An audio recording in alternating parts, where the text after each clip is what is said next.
Assalamualaikum. Waalaikumsalam. Duduk dulu. Selamat pagi Anis. Iya, Gimana pagi, Bu. kabarnya? Alhamdulillah baik, Bu. Udah makan? Sudah. Tadi belajar apa nih? Tadi di kelas belajar MTK sih. Ada ibunya ya? Masuk ya? Iya, alhamdulillah. Anis tinggal di mana sekarang? Di Banjarmasin, Bu. Di mananya ya? Di Kelayan Gang 12 ya, Bu. Oh, yang ada masjid besar itu ya di dalam gangnya ya? Iya. Tinggalnya sama siapa? Sama kedua orang tua. Alhamdulillah.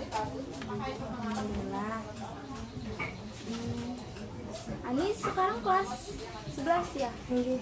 11. Oke, jadi tahu nggak nih, ibu manggil Anis ke sini kenapa? Kurang tahu, Bu. Kenapa ya, Bu? Jadi ibu kan kemarin ada bagi angket di kelas. Nah, jadi angketnya itu berisi tentang perilaku agresi, di mana hasil angketnya itu menunjukkan bahwa skor tertinggi itu dimiliki oleh Anis. Gini, sebelumnya ibu mau kenalan dulu nama Anis. Nama lengkapnya siapa ya? Anis Hasanahani. Anis Hasanahani. Jadi Anis, ibu panggil Anis aja ya, kepanjangan soalnya. Iya. Di sini ibu ingin melaksanakan konseling individual. Anis tahu nggak apa itu konseling individual? Nggak tahu, Bu. Konseling individual itu adalah upaya pemberian layanan untuk siswa yang mengalami masalah dalam bidang pribadi, sosial, belajar maupun karir. Tujuannya adalah agar siswa dapat memperbaiki perilaku yang dilakukannya agar lebih baik dan tidak melakukan perilaku yang tidak baik tersebut kembali. Di sini ibu mempunyai peran ibu sebagai konselor adalah membantu, mengarahkan dan membimbing kamu untuk menyelesaikan masalah yang sedang kamu hadapi. Peran kamu juga berperan di sini. Peran kamu adalah sebagai konseli dalam proses ini mengikuti semua proses dengan sungguh-sungguh. Sebelumnya ibu juga mau menjelaskan, ibu di sini mempunyai beberapa asas yang salah satunya ada asas kerahasiaan, di mana apa yang kamu katakan akan ibu rahasiakan dan dijamin tidak akan tersebar kepada siapapun kecuali ada hal-hal yang penting yang harus dibicarakan kepada orang tua kamu. Jadi kamu silakan saja menceritakan semua permasalahan kamu dengan sukarela tanpa adanya takut bahwa rahasia kamu akan tersebar. Di sini ibu juga mempunyai waktu. Kita akan membuat kesepakatan waktu dulu, di mana waktu kita melakukan proses konseling ini ada 1 kali 45 menit dalam setiap pertemuannya, di mana kita akan melaksanakan proses konseling ini dalam 4 kali pertemuan. Apakah kamu bersedia? Iya, bersedia, Bu. Jadi Anis isi dulu ya, ada kontrak kesediaannya di sini bukunya.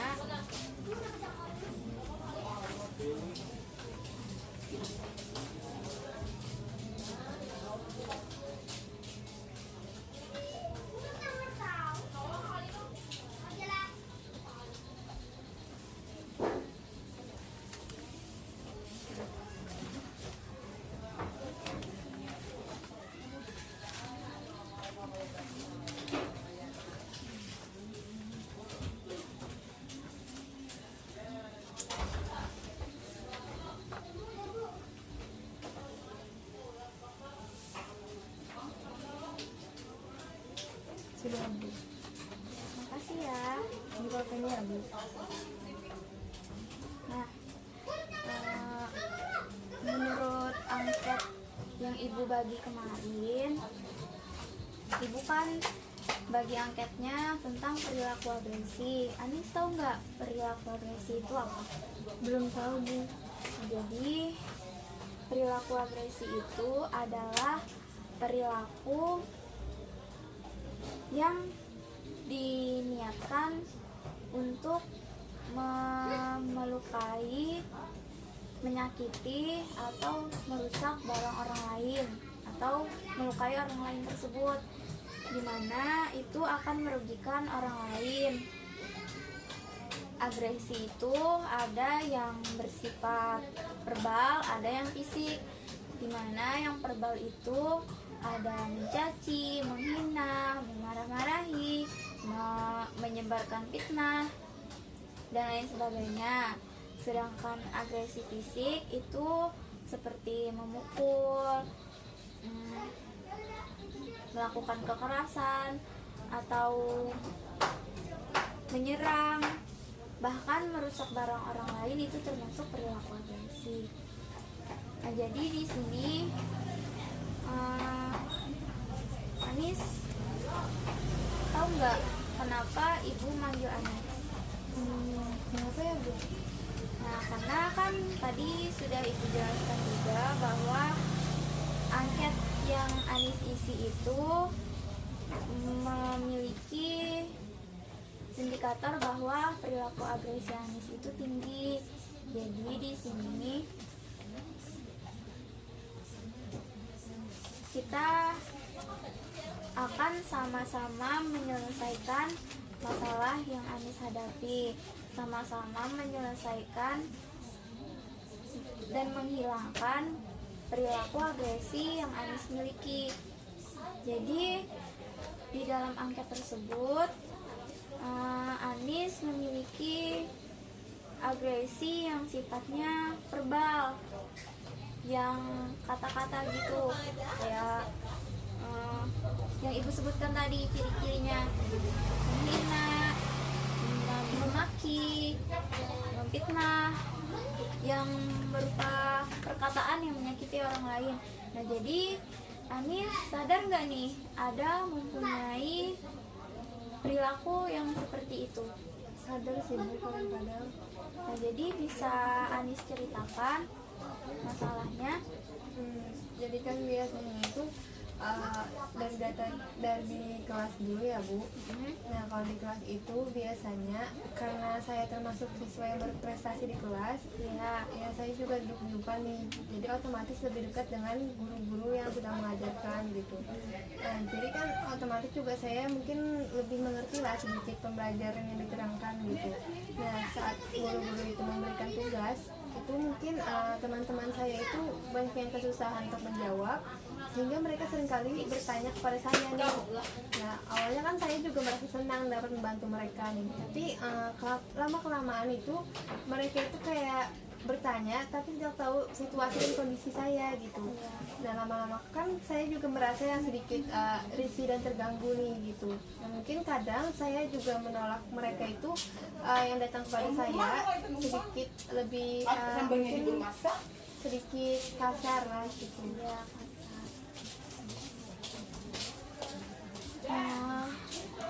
Bisa Anis lebih perjelas lagi kekasaran yang Anis ucapkan kepada teman-teman Anis itu bagaimana bentuknya?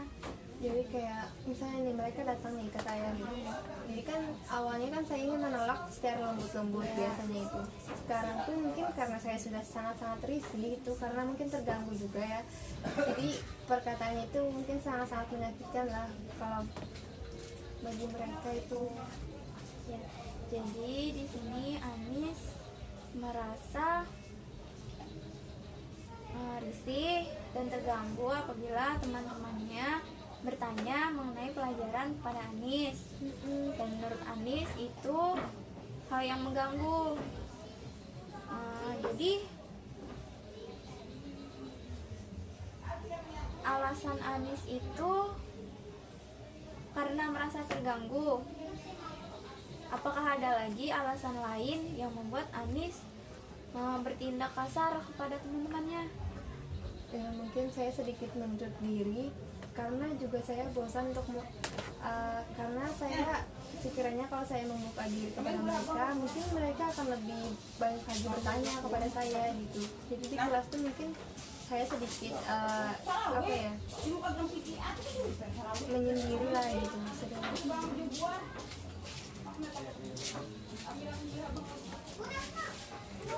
Saat Anis melakukan itu,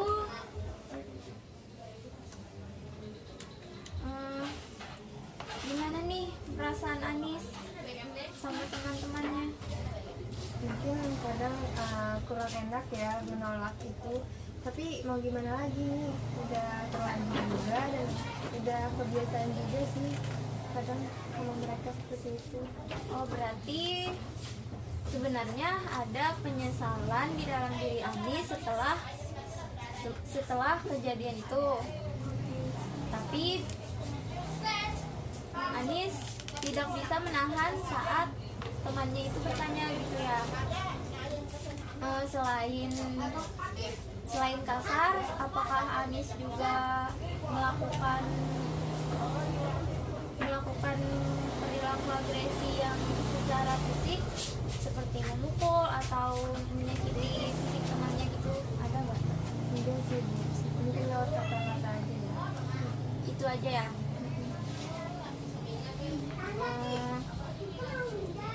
Anis tahu nggak nih,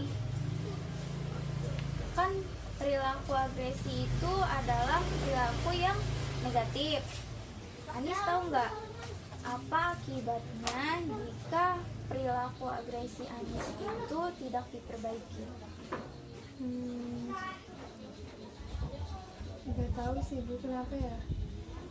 Anis sadar nggak nih, mungkin setelah Anis berkata kasar kepada temannya, Anis sadar nggak temannya itu ada yang menjauh atau bahkan ada yang takut sama Anis? Sadar nggak? Ada ya. Nah, itu salah satu dampak apabila perilaku agresi itu tidak diperbaiki dengan cepat.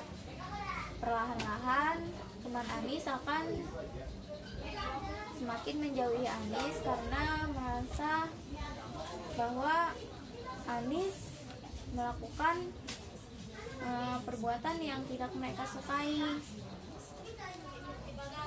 Nah, di sini Anis mau nggak kita sama-sama memperbaiki perilaku tersebut? Mau Bu. Mau ya. Nah, ibu punya teknik untuk menyelesaikan masalah ini, namanya teknik kursi kosong. Hari ini kita melaksanakan teknik kursi kosong, di mana ibu menyediakan 2 kursi. Kursi A, Anis duduk di kursi A. Anis memerankan sebagai Anis yang biasanya Anis bersikap kasar kepada teman Anis. Bagaimana Anis memperlakukan teman Anis yang biasanya bertanya kepada Anis? Paham ya? Nah, sedangkan kursi B, nanti Anis memerankan sebagai teman Anis yang biasanya dikasari oleh Anis. Nah, jadi di kursi B, Anis rasakan bagaimana perasaan Anis jika Anis berada di posisi mereka. Paham? Paham. Bisa kita mulai sekarang. Jadi Anis duduk di kursi A dulu, perankan sebagai Anis, di mana Anis memperlakukan teman Anis yang bertanya pelajaran biasanya, dan tatap kursi B ini. Silahkan dimulai. Kamu ini gimana sih nanya aku mulu? Aku juga capek tahu ditanya sama kamu. Kamu pikir aku aja gitu yang sering kamu repotin, coba sih kamu belajar sedikit demi sedikit, lama-lama pasti bisa kok. Jangan nanya ke aku terus ya, aku juga repot, risih.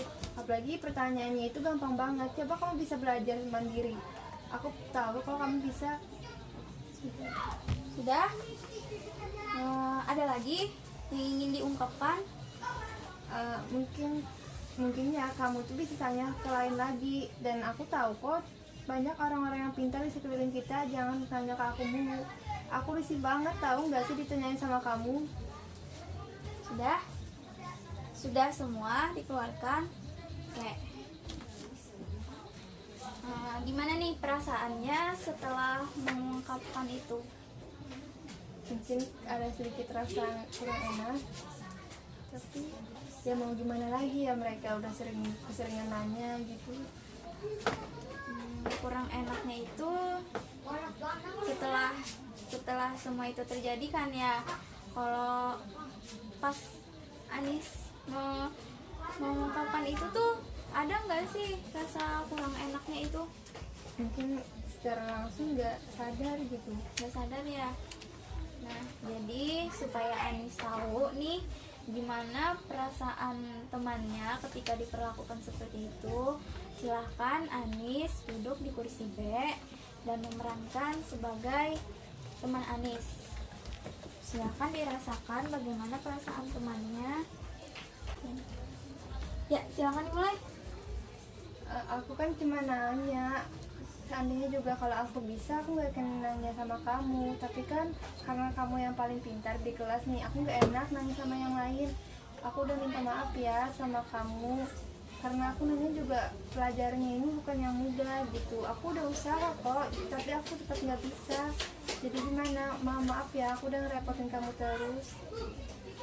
Sudah aku. Bisa saja keluarkan perasaan-perasaan Anis apabila Anis berada di posisi teman Anis tersebut. Bagaimana perasaan Anis ketika diperlakukan seperti itu, seperti Anis memperlakukan teman Anis tersebut. Mungkin kurang enak sih Bu, sakit banget kalau diperlakukan seperti itu. Tapi ya mau gimana lagi ya, udah kelanjur juga. Iya ya. Jadi sudah. Ya, silahkan kita lanjutkan proses konseling. Gimana nih perasaannya setelah memerankan sebagai Anis sendiri dan memerankan sebagai teman Anis tadi? Bagaimana perasaannya?